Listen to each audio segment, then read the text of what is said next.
So we are super excited to kick off another season of Diversity Dialogues, which is a virtual conversation series that we started a couple of years ago, where we celebrate cultural heritage months like Hispanic Heritage Month or Women's History Month or Black History Month by talking with either a panel and series of guests or a particular guest. And so we're really thrilled to have Dr. Christina Meiners with us, who is the current president of the Hispanic Dental Association. And so Dr. Meiners was born and raised in the Rio Grande Valley. She was a participant in the Dental Early Acceptance Program and received her Doctor of Dental Surgery degree from the University of Texas Health Science Center at San Antonio. After graduation, Dr. Meiners worked part-time as an associate clinical professor. She now serves as an adjunct faculty member overseeing dental students during their clinical rotations at Communicare Health Centers, the nonprofit community clinic she once rotated through as a student and now provides patient care as a staff dentist. She currently serves as the president of the Hispanic Dental Association and serves as the Service and Outreach Community Chair. She actively served on the boards of the Texas Academy of General Dentistry and the San Antonio Christian Dental Clinic, and is past president of the San Antonio District Dental Society, past president of the San Antonio Academy of General Dentistry, and past president of the Greater San Antonio Hispanic Dental Association. She helped found the Building Our Leaders in Dentistry program to provide mentorship to underrepresented minority pre-dental students. So I am so excited to have Dr. Meiners with us to talk about really just your life and your career and how you've enjoyed dentistry and really how you got here. So we'll get started. All right. So obviously I teach ethics here at the School of Dentistry and do some ethics things around the country. And really one of the things we talk about a lot in ethics is storytelling and the power of narrative, right? So I would love for you to begin by simply sharing your story with us. Where did you grow up? What influence did your family of origin have on you and your life's choices? Okay, perfect.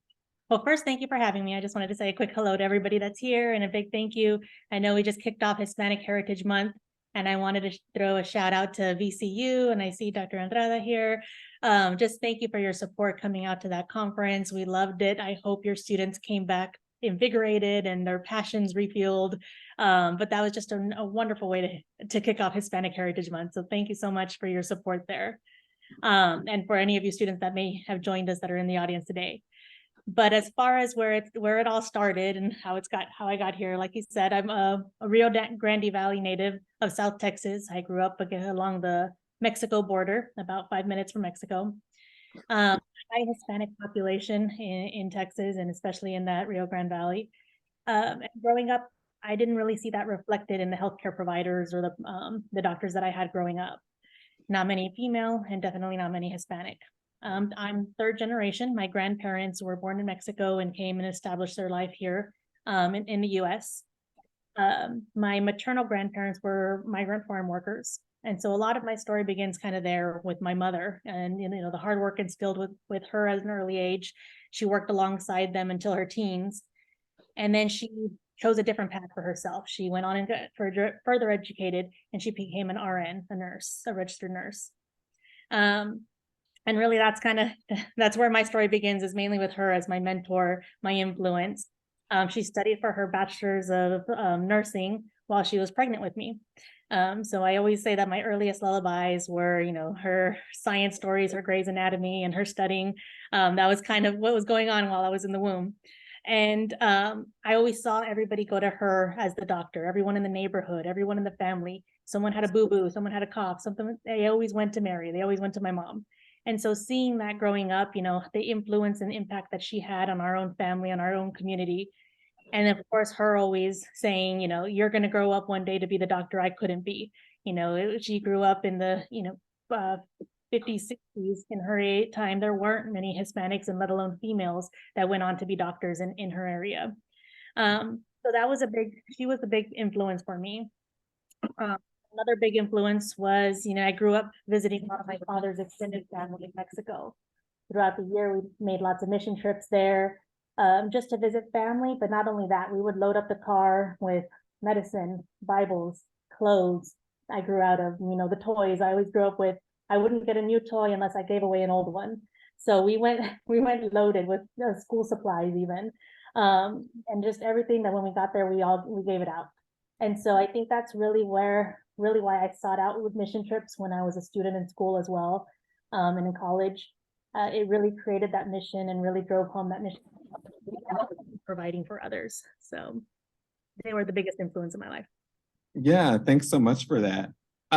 What would you say then your first exposure to dentistry actually was, or you hinted at it a little bit, but what prompted you to then pursue a dental career?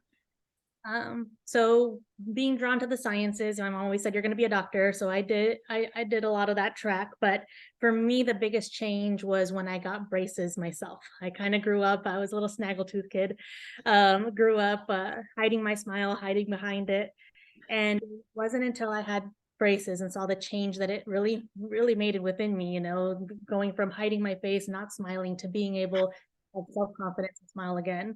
I wanted to make that difference for others. Like I said, I had been involved in like HOSA, a med ed camp, like things that I knew were science related, seen medical in those areas just as a pre-med doctor, I had never really seen the dentistry aspect of it. And so it wasn't until I had that experience myself that I got the first glimpse of dentistry related to being a doctor also. And that's just motivated me more to push in this path. Yeah, awesome. So I want to shift a little bit, especially because we have some students here. What could you tell us or share with us what your dental school experience was like there in San Antonio, particularly as a woman, as a person of color? What was the culture of the dental school like? And how did that influence your next steps? So I was fortunate being here. I stayed here close to kind of close to home. I came to San Antonio from the Rio Grande Valley. It's about 4 hours from home. So for me, that was a big journey. Nobody had ever left to go to school for far away. So one of the first in my family to do that. But I was an undergraduate at UT San Antonio, which is a Hispanic serving institution, and then continued on at UT Health San Antonio, which has the Hispanic Center of Excellence. And for me, having those distinctions in these universities, having those programs available, just really fostered that community, really fostered a community of acceptance and inclusivity for me from the very beginning. And I think that's kind of why I sought there and stayed and continued, there. Being, like I said, the first doctor in my family, I had no prior guidance to any of this, where to go to further college or graduate school or anything like that. I didn't really have someone to lean on in this process, or someone who else was here in San Antonio. So I quickly identified the other Hispanics in my class, and became, friends became family really quick. I think you find your own when you're there. For me, we had a class of about 100. We were about 10% Hispanic in that time. So about 10 of us that, grew together and we're still in contact today. But more important than that, I think, was the Hispanic faculty that I sought out. I made it a choice to really find them. They were my mentors, and they quickly became like family for me. Even beyond dental school, they were the ones that have encouraged me to stay active. They've encouraged my professional relationships, and they've opened doors for me along the way. In dental school, I found my family in HSDA. So I always say, if you have a chapter in your school or something like that you identify with, that you feel comfortable with, I think that's where I found my comfort in my family. It was one of the first clubs that I joined as a student, and that I was actually active in. Sometimes I was in other ones, but I really found that I was most active in HSDA. I was drawn to it mainly because of all the service, the volunteering that they do. That was stuff that I loved. And the mission trips. I served as a translator, even when I was at UTSA in college as a pre-dental student. That was my favorite, I guess, outing or things that I participated in were the mission trips, because I got to be the translator. And a lot of times as a pre-dental student, if you're the translator, that gets you to the front lines. You're not just there, passing out toothbrushes and checking blood pressures or anything like that. So I was the professional handholder, as I like to say, for everybody there.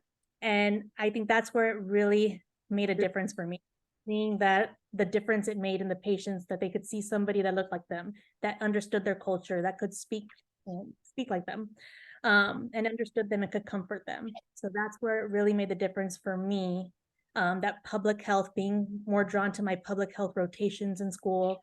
I sought out more experiences like that. I was drawn to more of my patients that spoke Spanish. I just found that they were just more appreciative and grateful that I could be there and understand them. And so I knew that for a career that was the population I wanted to serve. Awesome, awesome. I don't want to take for granted that people know fully. You mentioned the Center of Excellence at San Antonio. Could you tell us a little bit of what that is and what that means? So for us, for the Hispanic Center of Excellence, even, it helped us a little bit with the, not so much acceptance in the dental school, but like more tutoring opportunities, preparation, interview, application type help. And, it even going into dental school and then in dental school, kind of fostering that support system while you're there as well.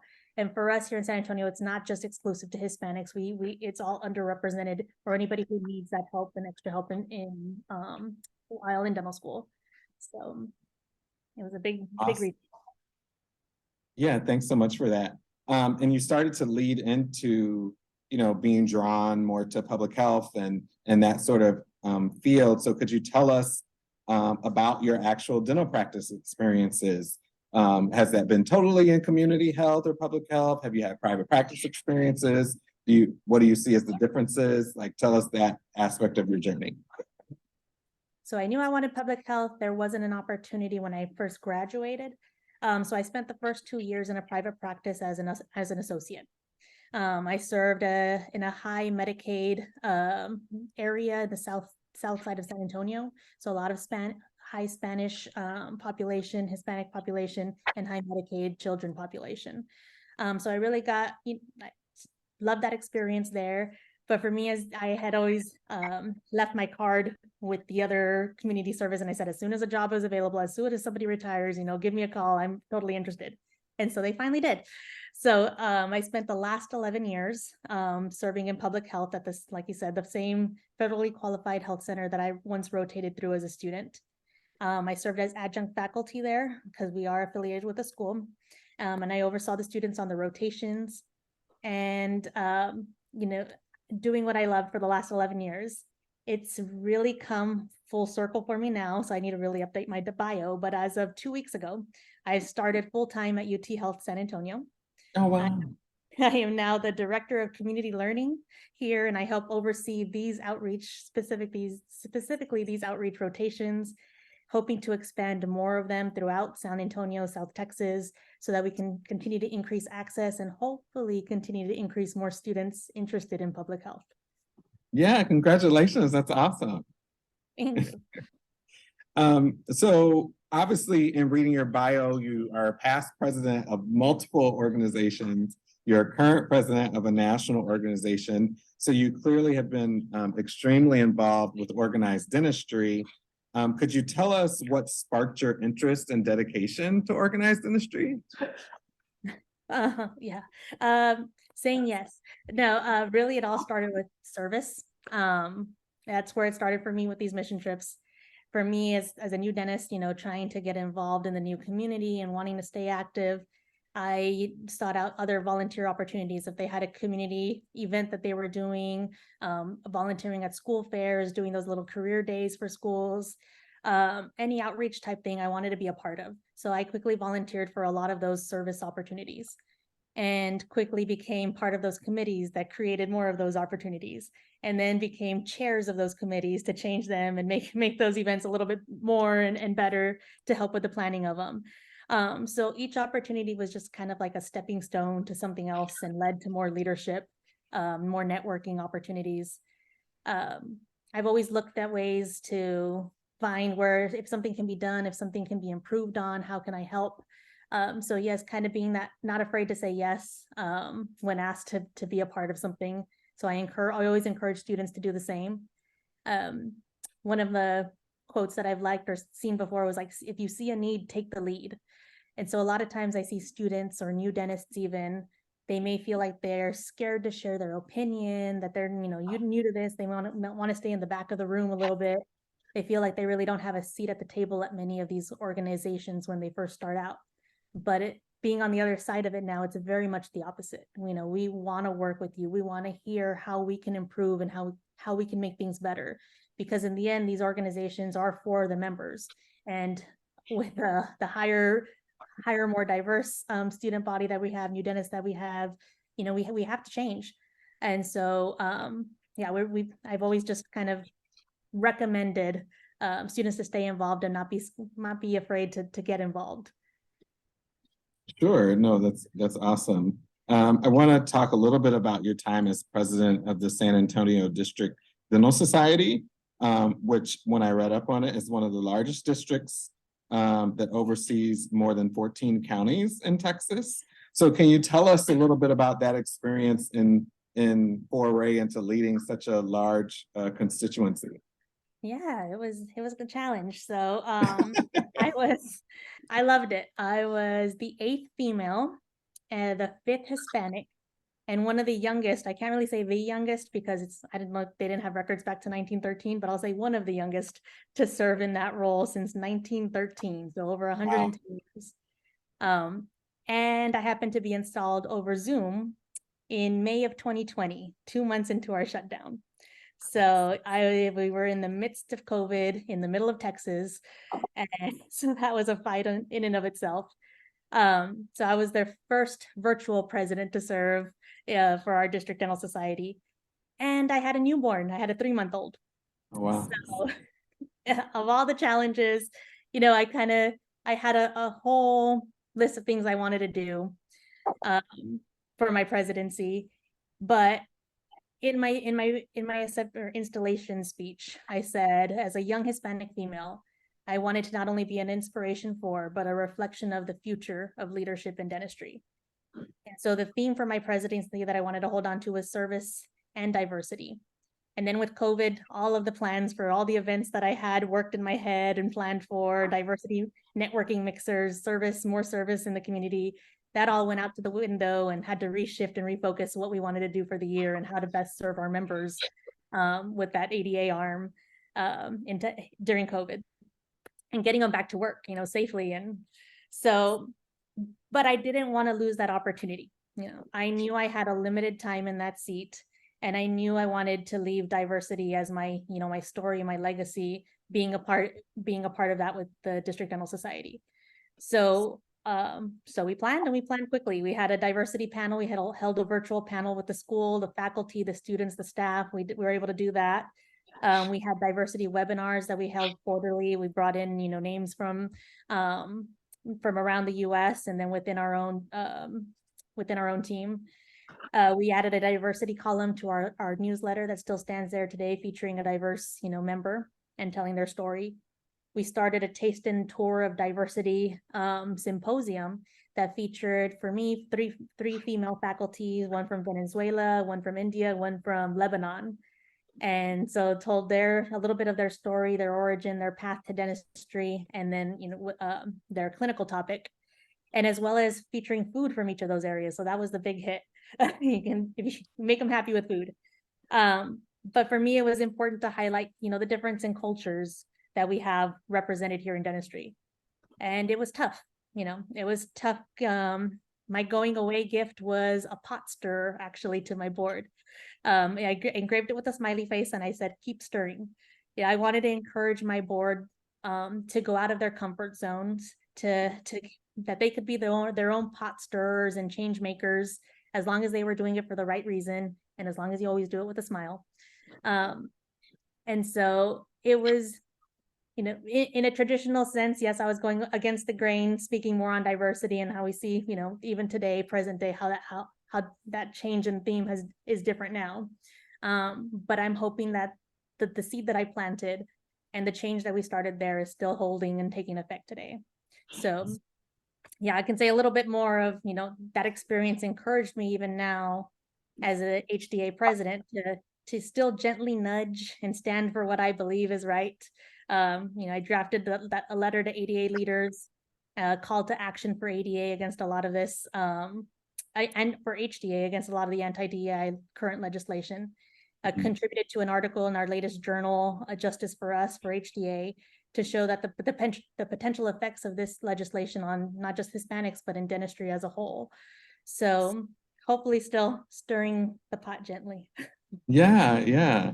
And I don't know if a lot of people are aware that in the last year or so, the Hispanic Dental Association has started its own journal that lends itself to a lot of the issues that you all care about and champion as an organization.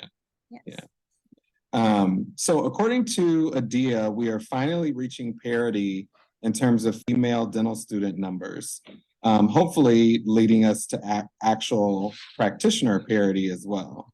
As a woman in the profession, what would you say has been the most rewarding aspect of choosing dentistry as a career, and then also the most challenging? I think some of the most rewarding for me is just seeing other women leaders. I think we're really coming along with that in dentistry. Specifically in HDA, it makes me happy because I think we're doing something right here. Over half of our last HDA presidents have been women. Yeah. So young organization, but we are strong female leaders. And right now I'm serving on the second all-female executive board, or not board, executive committee. So that's we made history last year being the first ever all-women executive committee. So we're continuing that trend. But also it's been rewarding because I've had like a built-in support system as well, being a new mom at the time when I was younger and a leader. A lot of these women have helped support me through this in this role and have helped hold me up. And I think one of the other most rewardings for me is just being able to set that example for my daughter. She's been on almost every Zoom call, multiple Zoom calls. She's in daycare right now, so she's not hopping her little head in here right now. But I like to say my little chiquita, she's our youngest board member. Even back when I was in COVID and as a 3-month-old, I was there feeding her, rocking her to bed while I was doing a committee call or a webinar or doing something. So she's always been there, and hopefully being that good example for her has been rewarding. The most challenging is balancing it all. It's kind of a little juggling act and finding what I have to hold on to and what I can let go. So I think that's been the challenging part of it, finding a balance. Yeah, thanks for that. With your passion for diversity being quite obvious, we live in a time where race and ethnicity are ever before us. And so the duality of both health inequities and disparities that was made crystal clear with the global pandemic and much of the racial reckoning we saw via many of the global protests that we saw over the last few years. How do you think race and ethnicity factored into your journey and story? And why do you feel race and ethnicity, particularly in the health profession, still matters today? For me, I think it's been my whole story, from the beginning. It's where I really connected with the other Hispanic patients on those mission trips, whether it was, I'm Mexican roots, whether I was in Honduras or Guatemala or serving, I still had that connection with the culture of, Hispanics with them, being able to connect that. And that really drove for me the difference I saw with them being not just me connecting with them, but them connecting with me in a healthcare provider. I feel like that's what made the difference. And it really, propelled me on this journey towards hopefully creating more Hispanic, more diverse healthcare providers to continue to serve this population. And, why is it important? 3.8% Black, 5.9% Hispanic, and what are 0.1% American Indian, right? And like less than 0.1. And what are we serving? For Hispanics, we're over 70 million right now in the US. That's a big number. That's a big gap. There are big gaps currently in our healthcare system that are addressing these issues. So we know from what we've seen and what the numbers have shown that we know that our underrepresented minority students are the ones that are more likely to go back and serve in these communities that they came from. They're more likely to help build that culture of trust for their patients because they're coming from those same communities, they're sharing the same language, they're saying the same culture. They're more likely to go back and serve in health profession shortage areas. They're more likely to accept Medicaid or public health insurance. We can see how it's important for them to be a part of our healthcare system. But with legislation that's continuing to create more barriers for for these students to continue on this path, or to even start on this path. You know, we're already a heavily marginalized group. We know that. So I think it's more important for us to come together, you know, when we talk about diversity, diverse organizations, and really ask for support from our other organizations to really continue to support us in this fight. Awesome. Thanks for that. So, and maybe it goes without saying, but do you see dentistry, and now that you're back into dental education, as more inclusive than when you were a dental student? And how do you envision perhaps an even more inclusive profession of the future? Yeah, so I think we've started to see the change. I was really happy, you know, seeing a lot of our universities that were adopting more of this diversity and inclusivity type programming. You know, when I started, I said I was 10%. We're now at 25% in our dental class. So that's a big jump. That's a great, you know, that's power for that Hispanic Center of Excellence. That's the power behind grants that support, you know, more acceptance and more Hispanic faculty, students and faculty represented. But more can be done, and more needs to be done. We need to continue to see support for HBCUs, or historically Black colleges and universities, for more Hispanic serving institutions to be financially supported, and more diverse organizations supported to help carry out their missions and to prepare our future leaders. We've seen a lot of our traditional organizations that have created programs, task force, committees. They've been having open collaboration, and they're taking steps in the right direction to correct a lot of the wrongs in the past. And I am, you know, happy to see that. And I only hope that with this current legislation going on, that a lot of this continues to happen, that it just continues to be built on and be stronger and not forgotten. Yeah, thanks for that. So kind of in a final question, or at least a prepared question, what do you feel like you want your legacy to be? That's always the hard one for me. But for me, I feel like I've been blessed to be in a career that I've been passionate about, or to find something that I'm passionate about in this career. Then I've been able to build a lot of what I do to serve that passion. I guess it fuels it and fulfills my passion to serve. So for me, it's always just been a legacy. My legacy is just to serve others. I'm here to help, you know, serve the community, serve our patients, create opportunities for others, and just be a positive influence and mentor for all that I can. Yeah, awesome. We do have some students in the room, second-year students and fourth-year students. Do any of our students have questions for Dr. Meiners at all that you'd like to ask?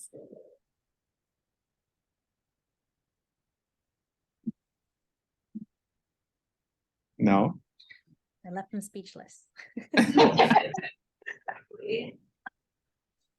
Well, I think it's fantastic that you, you know, have obviously come full circle, worked at the community clinic where you rotated through as a student, and now are back on faculty directing that process of community collaborations and partnerships, and all of the advocacy work that you're doing. So we just really count it an honor that you were able to spend some time with us here at VCU. And like you said, we did send, I think, about 14 or 15 students down to the regional meeting the other weekend, and our faculty advisors and the doctors Andrada. So just so glad that you spent your evening, a little bit of your evening with us, and shared some of your journey and your story. Is there anything else you'd like to leave us with?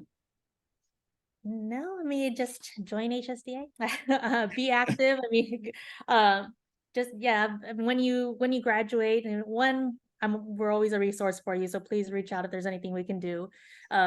Feel free to share my email address with them as well.